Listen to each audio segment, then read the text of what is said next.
Welcome to the Orlando Sentinel editorial board interview for Osceola County Commission District 3, where Debbie Rambis, who is retired from a career as a researcher for the U.S. Treasury and co-founder of a charity for parents who have lost children, is challenging incumbent Brandon Arrington.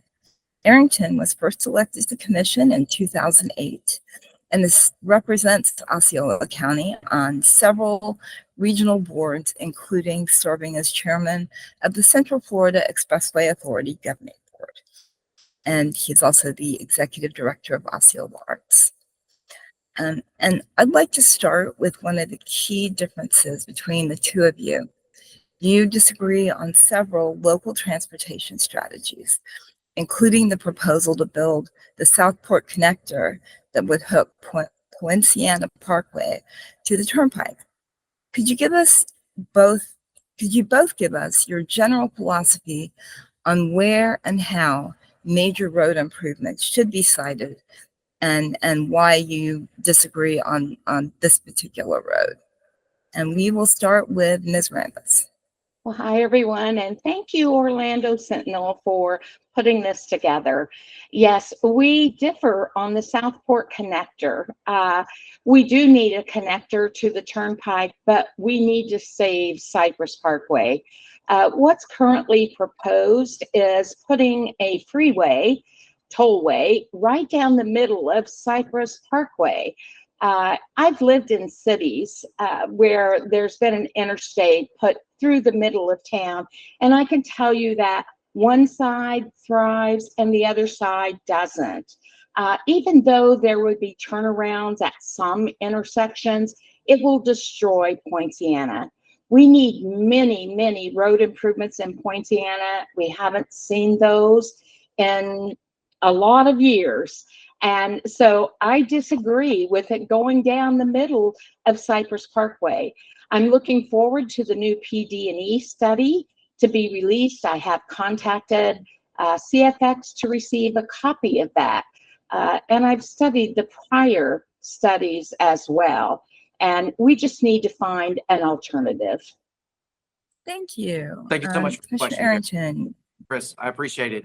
Obviously, Southport Parkway has been a road that's been talked about for Osceola County over 50 years. And when I first got elected in Osceola County in 2008, it was not an opportunity or a reality for it to happen. And so we began creating an expressway authority for Osceola County. Once we were able to create that expressway, we were able to begin construction of Poinciana Parkway and also create a 40-year master plan that builds the ring around Osceola County, which I think we can all agree Osceola County is in desperate need of a roadway system, much like 417 that Orange County and Seminole County, or 429 that Lake County has. And so we've set out on a plan to build that corridor around our urban growth boundary to service our community. And yes, Southport Parkway has always been discussed to go down Cypress Parkway. That is a state-owned right-of-way. And the only other alternatives that have been presented or even looked at are alternatives that literally would impact residential communities along COA, where there are schools and single-family homes. That was an alternative that's been proposed by my opponent and friends of hers to run it right through the middle of that community.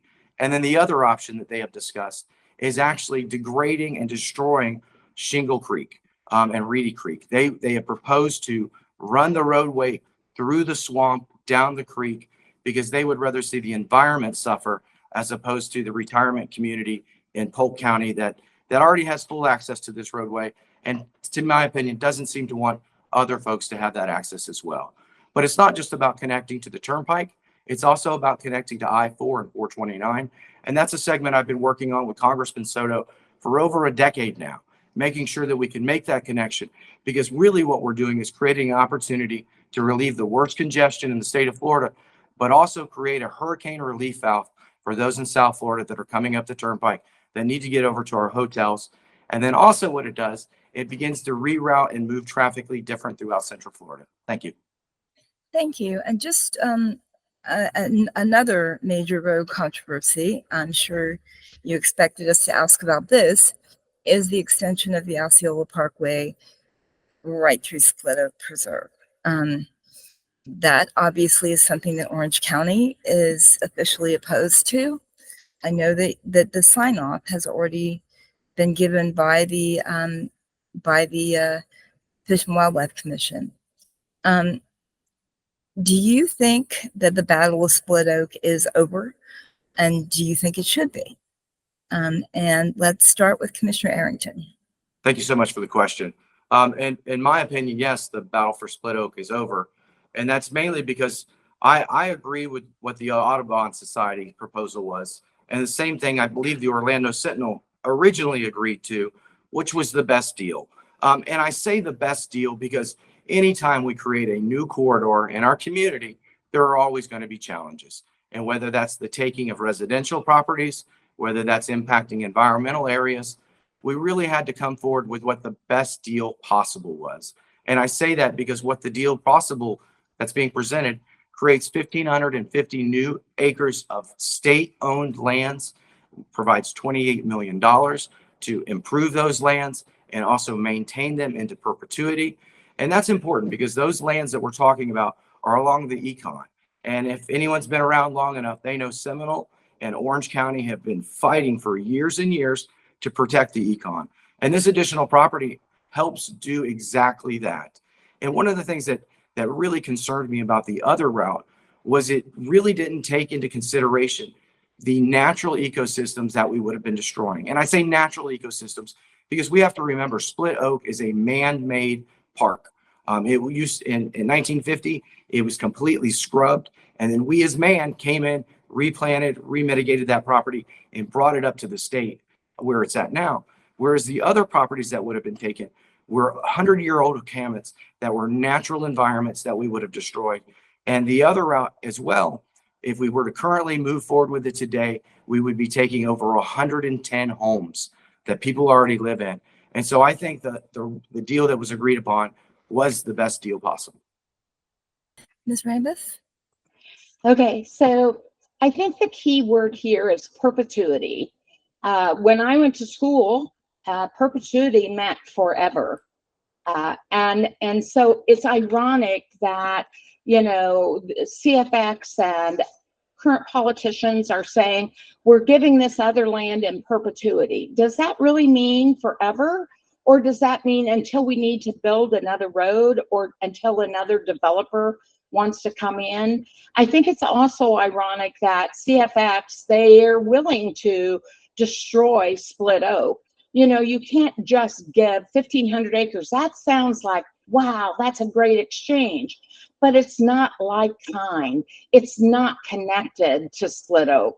So it's separated by a canal. So there are many differences there. You know, on paper, that sounds like, yeah, wow, that's a great deal. But you know what? It's hard for us as voters to trust our politicians. In Orange County, they took it to a vote to the voters, allowed them to have their say. I don't know why in Osceola that we can't do that also. I know Osceola challenged Orange County for putting that on the ballot and lost, but they're appealing. They're not letting go of it. No, I don't think it's over. There are too many people fighting for our limited green space that we currently have. And 100-year-old hammock, I watched where our commission approved to destroy an oak hammock that had 300-year-old trees in it. So on one side, we're saying we believe in conservation, we believe in perpetuity, we believe in conserving. On the other side, we approve, and we destroy our natural resources. Thank you. Critics have said many of these major road improvements, including the Osceola extension, would not alleviate traffic jams for current residents, but would mostly serve a few major land interests who planned very large housing communities on what is now ranch land and timber. Is this accurate? And if so, do you believe this would constitute sprawl? And we'll start with Ms. Rambis. It definitely is for the benefit of developers. Yes, it may alleviate some traffic initially, but South Lake Tahoe is bringing in 32,000 homes. They say that this is to relieve congestion in Poinciana for the Southport connector, but that just isn't true. We have 3 roads in Poinciana that are graded F already, are above capacity of 100%, and there are no plans to improve those roads. This road is, as our commissioner had indicated, is to complete a circle around Orange County and Orlando. It's to connect I-4. It's not for those of us that actually live in Poinciana. And we can't be driven by developers. And that's what's happened over the last 16 years. Our decisions have been driven by developers. Too many developers turning commercial into residential because it's quick and it's more profitable. We have so many people that are going and speaking against this, but the commissioners continue to vote to approve all of these. The developers have a louder voice than we do. Just look at the contributions that are made. You can take a look back in the early elections and see that contributions weren't originally from these big developers, but through the 16 years, now that's the majority of contributions. So I'm opposed to bringing in roads just for developers. We are stuck here in Poinciana, and we haven't had anyone advocating for us for 16 years. We had 62% of the transportation impact fees paid, but yet we got 4 roundabouts yet to be built and 4.7 miles of 2 extra lanes on Poinciana Boulevard that's been promised for decades. We need more. Thank you. Thank you so much Mr. for the question. I believe it's centered around growth and roadways as well, correct? And so what Osceola County, unfortunately, we've actually have a master plan for our development to the year 2060 here in Osceola County. And as you all are aware, local government is mandated to meet population projections set forth by our governor and the state. And since we have a Republican-led legislature, which we've had for a number of years, which is slowly taking away opportunities and controls for development and growth at a local level. It started under Rick Scott when we did away with concurrency. It's also continued on with our current governor, where they have continued to limit opportunities on mobility fees for local governments to be able to pay for the things that we need to have to keep up with growth. So Osceola County, I would tell you, has done a great job laying out that growth to the year 2060 to meet those population projections set forth by the state that we have to keep up with, or else they will fine us. We heard that 2 years ago on the Senate floor from a senator who said if local governments don't keep up with their population projections, we need to come after them. So that's why we've laid out our growth and development over to that period. But also one of the beautiful things we've done here in Osceola County that really sets us apart regionally is our urban growth boundary here in Osceola County, where we have over 2/3 of our community in Osceola County set outside of that urban growth boundary to protect our agricultural lands and our environmental properties as well. And it's worked well. And we've even just recently, much to the chagrin of perhaps my opponents, is we actually just stopped one of the largest development requests outside of our urban growth boundary in the last 20 years. And that was to create a new community down in Yeehaw Junction that would be a mimic to the villages. And I can tell you, I specifically led the charge because that is too far away for us to provide any type of services that would actually be relevant to that community. It's also too far away for medical opportunities, education opportunities. And that's why it's so important that we not only have our beltway, but we could protect our urban growth boundary as well. Thank you for that answer. I would like to ask a little bit more about growth management across the county. Mr. Arrington, you just mentioned, as you did, that Osceola has a rural boundary. And I wanted you to go a little farther into whether you believe that that's adequate to protect those areas of the county where growth and municipal annexation should be limited. And where are those areas that are outside of the boundary? Sure. Our current urban growth boundary, which if you go to Osceola.org, you can see our growth plan. But really, if I were to try and describe it to you, it's a loop kind of around our lake system, just south of Lake Toho, almost down to the Disney Wilderness Preserve, all the way circling over to St. Cloud, below the manor in St. Cloud, kind of just above Lake Gentry, circling back around through the Deseret Ranch and portions of that. And so really it's a small triangle of our overall county perspective. And one of the things that we've really done inside of that urban growth boundaries is looked at densities and raising our densities, looking at mixed use communities. But one of the things I've really been proud of is really trying to work on a sustainability effort for our community. And when we talk sustainability, we're not talking just our environmental approaches, but also the sustainability of our tax base. When I got elected, first thing, that was the biggest thing I noticed, is that we continue to have a burden on our commercial and industrial properties here in Osceola County. And that's the burden residential properties place on our community. So that's why we work so hard to create centers throughout Osceola County, so we could look to create more industrial and commercial opportunities within our current development nodes, so we can begin to shorten our trips.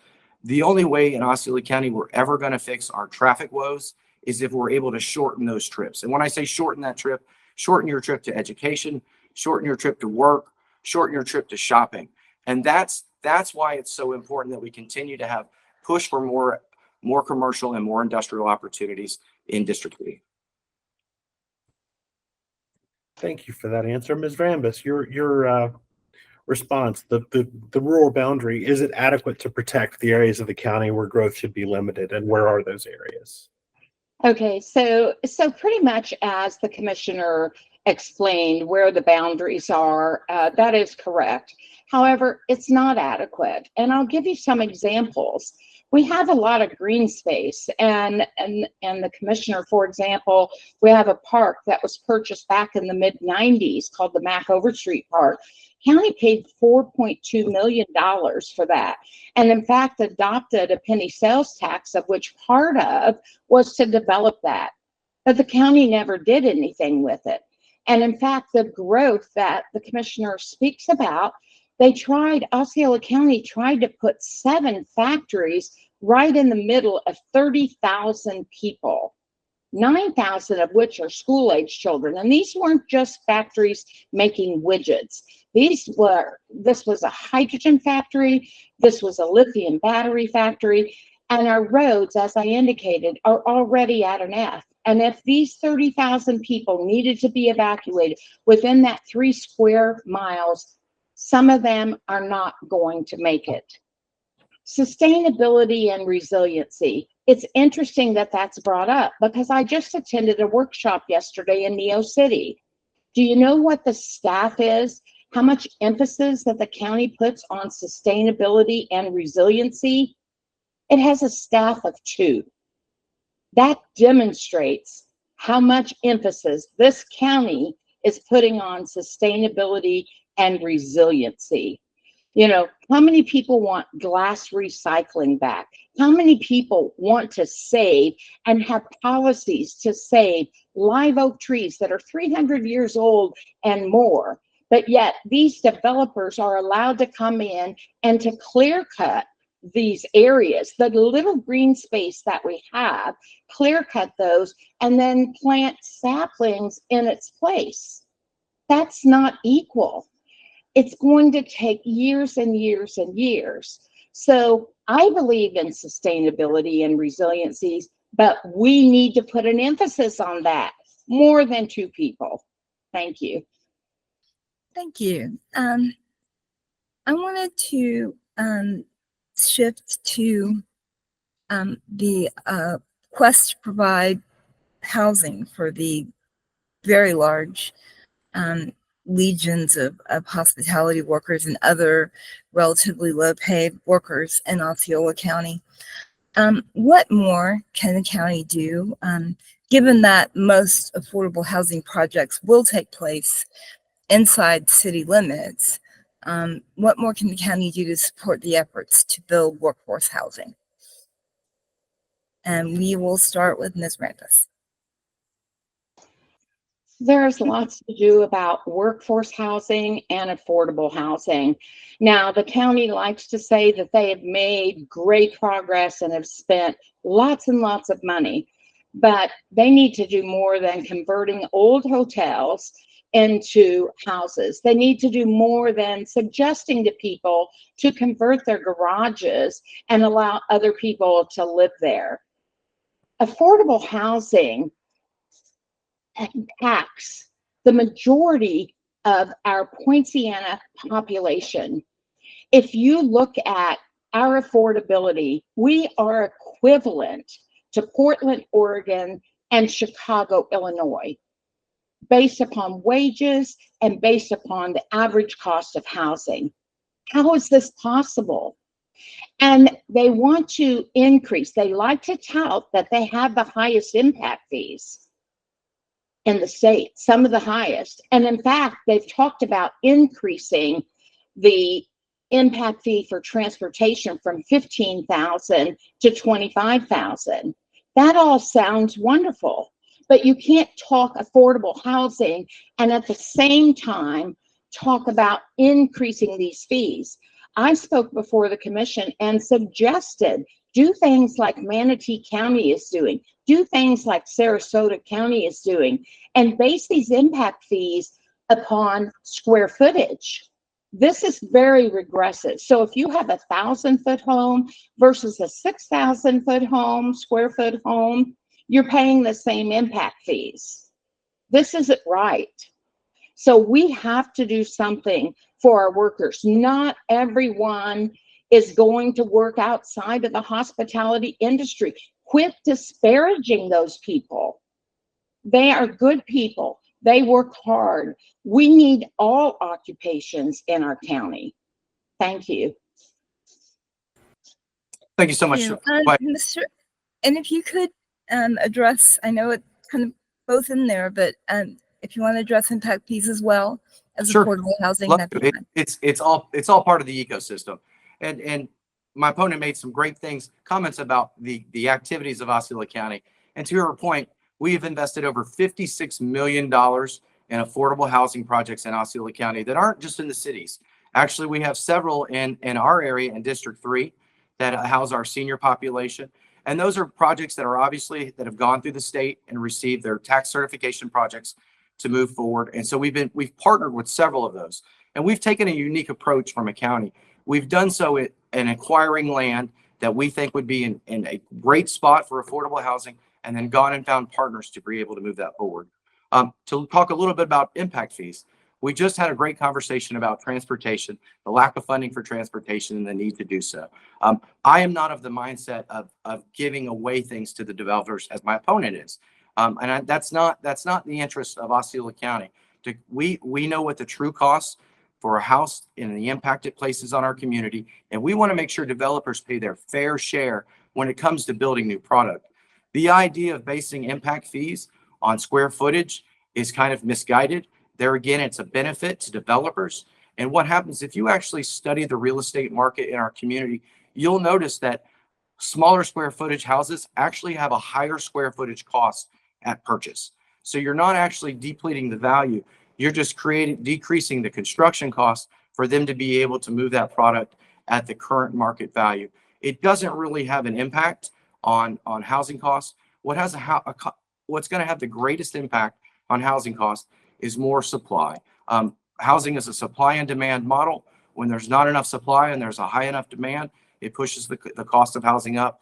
And as long as we continue to have 1,500 people a day moving to Central Florida under the guidance of our state, we are going to have to continue to play this game. But also besides ancillary dwelling units, it's a variation of product that's needed in our community that we've pushed as a commission for developers to try and implement. Thank you. I'll take the next question. The county's current levy to support purchase of conservation lands is set to expire in 2025. That program will be back on the ballot this year, and Florida conservation leaders say Osceola County has more environmentally sensitive land that's facing development pressure than any other county in the state. How do you intend to vote, and do you believe this program, which has to date protected 3,300 acres, is adequate? And we'll start with Mr. Arrington. Thank you so much for the question. No, I'm so excited that the commission has supported putting this initiative back on the ballot. I think it's imperative, and it is one of the ways that we can protect environments here in Osceola County. As I've stated before, we are a pro-growth state, and as long as our state continues to take away our tree ordinances and take away our rights as a county to legislate though and how we grow in our community, it's probably the only method I know or I have seen where we're able to protect some of those lands that we think are important. And I think the key is obviously in reinvesting those dollars back into our urban growth boundary. When this project first got started, one of the first properties they bought, although it's a wonderful property, is far outside of our urban growth boundary. And I think these properties should be easily connectable to our community. I was just out riding horses the other day at Split Oak, or not at Split Oak, at Twin Oaks, a wonderful property that's on Lake Toho. And we've got some great assets, and I hope it continues on because people come here for tourism, but those environmental lands serve as kind of a sea level, if you will, opportunity for tourists to be able to capture as well. So I'm excited and love showcasing the natural environment area here in Osceola County. It's one of the things I've loved, and it's always brought me back to my home here in Osceola. Thank you. Ms. Rambis? I definitely am for approval of this initiative on the ballot. It was expiring, and so that's why it's going to be on the ballot again. I wholeheartedly support it, but I also want to trust our elected officials to continue to actually conserve our resources. Again, the Mackover Street Park is a perfect example. It's on Lake Toho. The county already paid for that. We didn't need an initiative. It was already paid for. So don't overdevelop and put factories there, for example. Give us a park. Give us the entire park. Right now, the county has decided they would only put, it's about 36 acres of the 200 to 300 acres that remain. Open up that space. We need green space within our urban growth boundary. We're seeing it disappear, and that's not a way to grow. We need to grow up. We don't need to grow out. So I definitely support it, but I also want to be able to trust my elected officials so that perpetuity actually means forever and not just when they need to build on it or build a road through it for developers. Thank you. Thank you. Switching gears, does Osceola County have an adequate network of resources to meet mental health and healthcare needs? And what more can the county do to help? I'll start that with Ms. Rambis. There's definitely not an adequate resource. It was interesting. I attend a lot of these meetings. I was at a planning commission meeting where one of our own planning commissioners in District 3 had asked a county employee, what resources are available for veterans, for example? And the employee said, well, they really need to go to nonprofits for that kind of service. That's not an adequate answer. This year, our commissioners received about $250,000 apiece to contribute as they will to, we'll call it pet projects. And I'm not going to go into details other than in the $212,000 that our own commissioner had, he donated a whopping $500 to our veterans programs. We have homeless veterans. We have veterans on the street. We have people, you can see them every day. We're not doing anything for our homeless population. We are depending upon our nonprofits, and we're not even supporting them adequately. We need entire little villages. We could have mini homes where you put mini homes. Many communities have done this, and then in the center, you have a facility where there are services available. There's a kitchen there. It gives them a place to go. Everyone deserves dignity.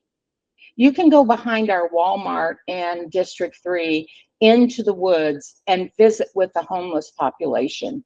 I have done that. Many of them don't want to be there. And our fastest growing area for mental health and homelessness is grandmothers. The spouse dies, they lose a major part of the income, and they find themselves on the street. We need to do much more. Thank you. Thank you, Mr. Arrington. Your Thank you, response. Jay. And the question was regarding mental health and what we've done and could more be done. And I would tell you, no, we do not have adequate resources in Osceola County.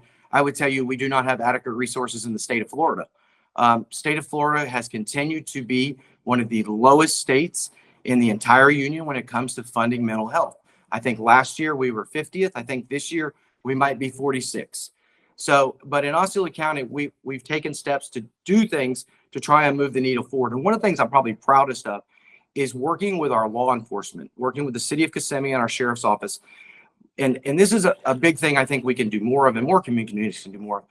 Sometimes when there's a call to respond for law enforcement officers, and if it has to do with a mental health incident, we don't need our law enforcement officers to respond to a mental health incident. And that's why we provided funding for mental health associates to be able to respond to those calls with our shared law enforcement officers, because we've seen the tragedies that have happened. We've seen it here in Kissimmee, where we had a veteran who had mental health issues, who was confronted by 2 police officers, and unfortunately those 2 police officers died. And so that's why it's important that we address mental health. When we do, that we address it in the nature that it needs to be, not in a law enforcement manner where we're looking at them as a criminal, as opposed to somebody who might just be having a chemical imbalance and needs proper help and guidance and in the right place. And as part of that ecosystem of that, we also created a central receiving center here in Osceola County. And that was something we worked with Park Place Behavioral with a number of years ago. And it's specific to that, where we want to make sure our mental health folks don't end up in the jail. It's cost prohibitive to us as taxpayers, and it does them nothing and no good to rebounding from the health issues they have.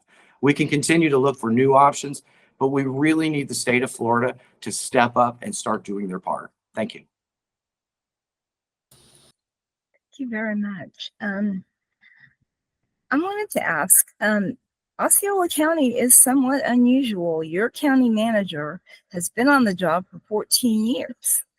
And that is forever in county manager years.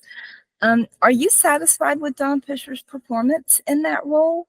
And what further guidance would you provide to him? And let's start with Commissioner Arrington. Thank you so much, Chris. I would tell you probably one of the best moves I've done as a county commissioner once we fired Mike Freilinger was getting Don Fisher to be our interim county manager and then our long-term county manager. And to your point, I would tell you the successes you're seeing in Osceola County, whether it's the $5 billion that's being invested in our infrastructure with our partners of FDOT, CFX, the Turnpike, as well as our own road program.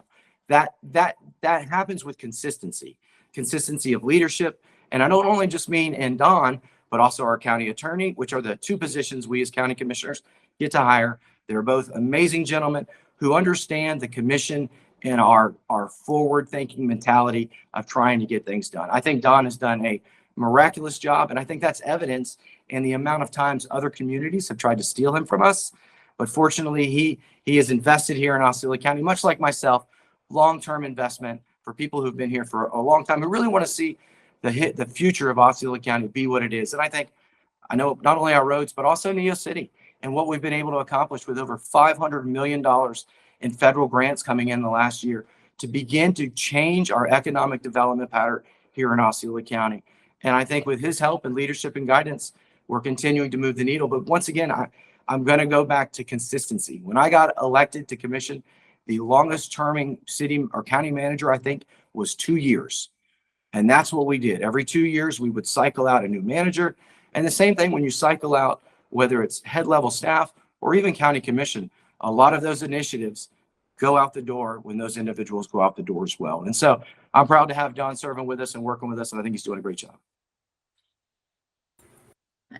Ms. Rambis, your take on that, including what, if any, direction you might give Mr. Fisher?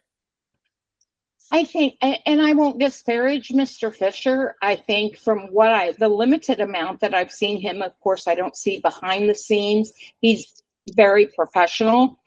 I think the missing component is our feedback from our community. Our commissioner does not get out. Many commissioners don't and go speak in person to our groups, even though they claim they make 6 trips a month to Poinciana in January. They claim that they'll do that every month.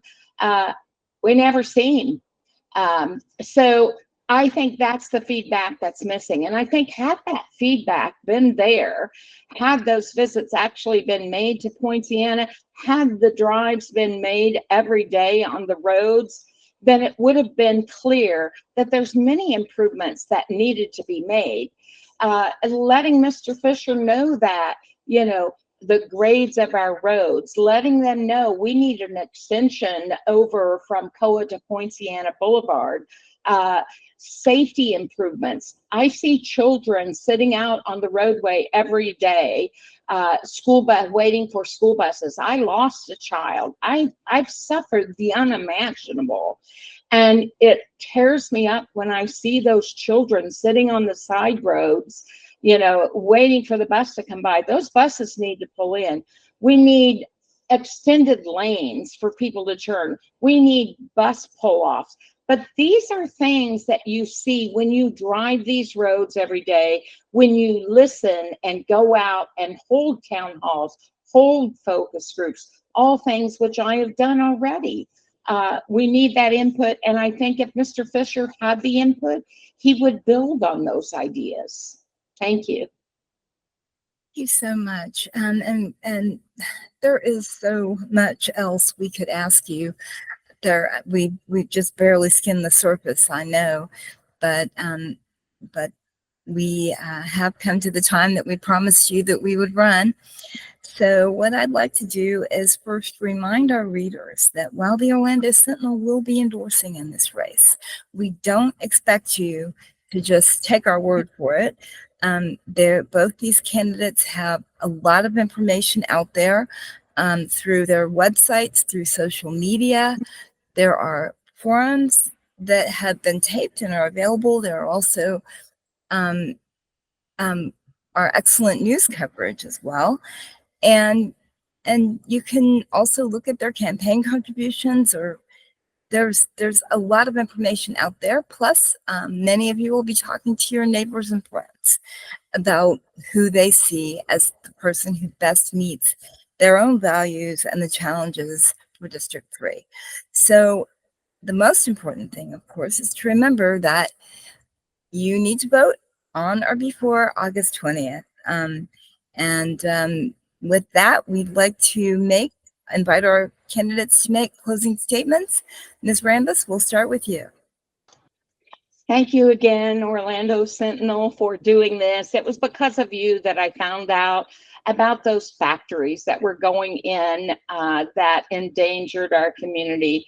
Had it not been for you, we wouldn't have known, and I would have been living next door along with 30,000 other people to some dangerous factories. And that's part of the problem, is communication. We need communication. We don't need to have to dig in and find things. I wasn't born here. I wasn't raised here. But really, does anyone have a choice in that? I chose to live here. I moved here on my own. I have 32 years of experience in high-level government. I've got the experience needed to help our District 3 as well as to help all of Osceola County. I think 16 years is sufficient. 2 decades is too much. We're ready for some fresh ideas, and we're ready to hear from the people. And that's what I bring to the table, is a listening ear. You know, we can tout all of the things that we've done. We can tout about what we know, but what we need to be talking about is what the people say, what the people need, what the people need to have an excellent quality of life. And right now, that's missing in District 3. We don't even have a county park. Now, you could say we have one, but it's only accessible by boat. How many of us have a boat? Do we not deserve a county park? We have only a couple of ways into our community, a couple of ways out. We need better. We can do better, and I can help us move that direction. Again, thank you for this opportunity.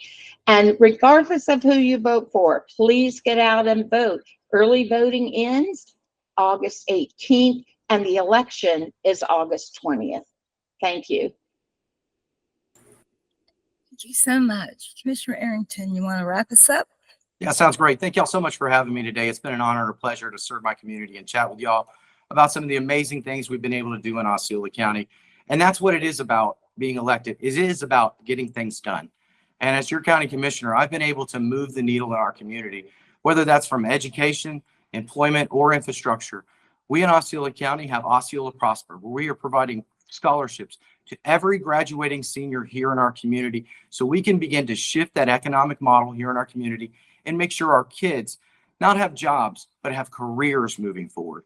And that's one of the things we've left out. That's also why Osceola County has partnered with Valencia to create a brand new Valencia campus down in District 3. So my residents and our residents can have quick, easy access to education. That's why we've also partnered with our school district to create Osceola Reads, a free online software system for all of our kids that are getting ready to go to school so they can be school ready. We want to make sure our kids, once they hit school, are school ready. There again, we've also mentioned that we've already are investing over $500 million in roadway improvements in our community. I fought to bring Sunrail to the station here in Osceola County as well. I've also served on the Links Board, where I fought to create a Southern Regional Hub here in Osceola County to provide more service to our community and also cut down on the overall cost, Links cost for our community as well. Once again, you've heard we're bringing back the SAVE initiative, and we're also trying to hold our developers responsible and accountable by not only having fire impact fees to help provide new fire stations, 2 in I district and a 3rd one about to go under construction in District 3 as well, but also our park impact fees. As my opponent mentioned, Osceola County never had a mechanism to pay for park improvements, but under my leadership and guidance with my fellow county commissioners, we put park impact fees in place to create a new funding source to pay for park improvements throughout Osceola County. So I've enjoyed serving as your county commissioner for these past couple of years, and I would hope with your support, we continue the great things that are happening in Osceola County and continuing to make Osceola County first to what's next. Thank you. Thank you both so much. We wish you both the best of luck